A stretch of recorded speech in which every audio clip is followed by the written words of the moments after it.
நான் விஜய் என்னைக்கு விட்டு கொடுத்தது கிடையாது. எந்த எந்த இடத்துலையும் ஐ நெவர். ஒவ்வொரு அசைவையும் அவ வாட்ச் பண்ணிட்டு இருப்பான். ஃபர்ஸ்ட் அவளுக்கு யார் சாய்ஸ்னா குழந்தைங்க தான். அப்படி ஒரு லைஃப் சங்கீதா.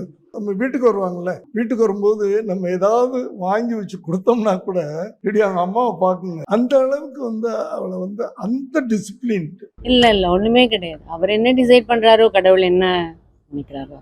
தளபதி விஜயோட மனைவி சங்கீதா சமீபத்தில் விவாகரத்து கேட்டு மனு தாக்கல் பண்ணது சோஷியல் மீடியாவில் பேசுபொருளாக மாறிச்சு. சங்கீதா விவாகரத்து கேட்டு கொடுத்த மனுவில் விஜய் ஒரு நடிகையோட திருமணம் மீறிய உறவில் இருந்தார் அப்படின்னும் 2021 இந்த பிரச்சனைகள் தொடங்குச்சு அப்படின்னும் குறிப்பிட்டிருக்காங்க. மேலும் பலமுறை விஜய் கூட இது சம்பந்தமா பேச்சுவார்த்தை நடத்தியுமே இந்த பிரச்சனை சரியாகாத காரணத்தினால தான் நீதிமன்றத்தை நாடி இருக்கிறதாகவும் அந்த மனுவில் சொல்லியிருக்காங்க. மேலும் அந்த நடிகை விஜய் கூட எடுத்த போட்டோஸை எல்லாம் சோஷியல் மீடியாவில் ஷேர் பண்றது எனக்கும் என்னோட பசங்களுக்கும் அவமானமா இருக்கு அப்படின்னும், இதனால மன உளைச்சல் ஏற்பட்டதாகவும், மேலும் நாங்க ஒரே வீட்டில் இருந்தாலும் தனித்தனியா தான் வாழ்ந்துட்டு வந்தோம் அப்படின்னு சங்கீதா அந்த மனுவில் குறிப்பிட்டிருக்காங்க. இந்த வழக்கோட விசாரணை ஏப்ரல் மாசம் நடக்க இருக்கு.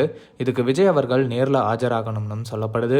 இறுதி தீர்ப்பு வர வரைக்கும் ஈசிஆர் வீட்லயே தங்க அனுமதி கொடுக்கணும் அப்படின்னும், விஜய் அவரோட தகுதிக்கு ஏற்ற மாதிரி நிரந்தர ஜீவனாம்சம் கொடுக்கணும் அப்படின்னும் சங்கீதா அந்த மனுவில் குறிப்பிட்டிருக்காங்க. இப்படி இவங்களோட தனிப்பட்ட வாழ்க்கை பிரச்சனை இப்ப சோஷியல் மீடியால விவாத பொருளா மாறவே விஜய் அவர்களோட அப்பா எஸ்.ஏ. சந்திரசேகர் இந்த விவாகரத்தை பத்தி பேசியிருக்கிறதா சொல்லி ஒரு இன்டர்வியூ இப்ப சோஷியல் மீடியால வைரல் ஆயிட்டு இருக்கு. அந்த இன்டர்வியூல எஸ்.ஏ.சி அவர்கள், நான் விஜயை விட்டு கொடுக்கவே மாட்டேன், எல்லா ஆண் குழந்தைகளும் அம்மா தான் பிடிக்கும்னு சொல்லுவாங்க, ஆனா விஜய்க்கு என்னதான் பிடிக்கும், எனக்கு விஜய தான் பிடிக்கும், விஜய் இப்போ எவ்வளவு பெரிய உயரத்துல இருந்தாலும் இப்ப வரைக்கும் அவர் எனக்கு குழந்தையா தான் தெரியுறாரு, அது என்னோட தவறுன்னு கூட சொல்லலாம், எனக்கு சினிமா, அதுக்கப்புறம் விஜய், அதுக்கப்புறம் தான் ஷோபா, இது ஷோபாக்கே தெரியும், கோவில்ல போய் அர்ச்சனை பண்ணாலும் ராசி சொல்லும்போது என்னோட பேரை சொல்லிட்டு அடுத்ததா விஜய் பேரை தான் சொல்லுவேன், அதுக்கப்புறம் தான் என்னோட மனைவி ஷோபா பேரை சொல்லுவேன், கடவுளை எனக்கு 2 குழந்தைகளை கொடுத்தாரு, அதுக்கப்புறம் ஒரு குழந்தை தான் அப்படின்னு தீர்மானம் பண்ணிட்டாரு, அதனாலதான் விஜய் மேல ரொம்ப அன்பு, மருமகள் சங்கீதாவை பொறுத்த வரைக்கும் 2 பசங்களையும் நல்லா பார்த்துப்பாங்க, பசங்களோட எல்லா அசைவுகளையும் நோட் பண்ணிட்டே இருப்பாங்க, சங்கீதாவை பொறுத்த வரைக்கும் பசங்களுக்கு தான் ஃபர்ஸ்ட் ப்ரையாரிட்டி கொடுப்பாங்க, எங்க வீட்டுக்கு என்னோட பேரன் பேத்தி வரும்போது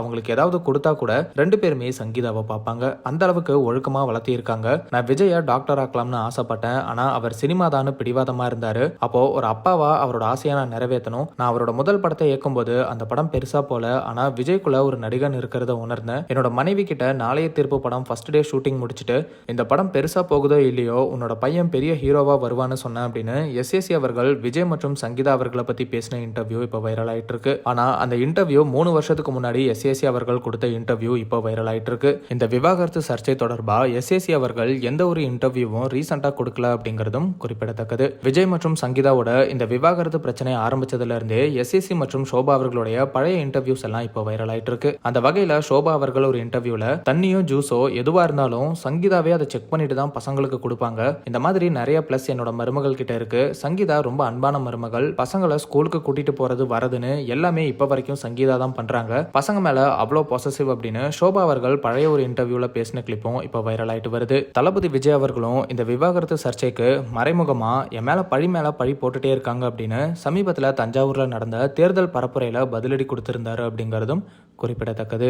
அதனால நீ என்ன பண்ற, எஸ்ஓபின்னு போட்டு ஒரு பக்கம் அவனை தடுத்துரு, இன்னொரு பக்கம் அவன் மேல பழி போட்டு நானும் தடுத்துறேன், என்ன ஓகேவா, டீலிங் ஓகேவா, ஓவர் இல்லைங்க. உண்மையிலேயே சிரிக்கிறதா என்ன பண்றதுன்னு எனக்கு தெரியல.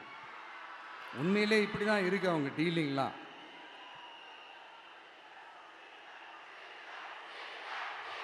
இப்படி பழி மேலே பழி போட்டு கரூரில் ஆரம்பித்து நம்ம ஜனநாயகன் படம் ரிலீஸ் வரைக்கும்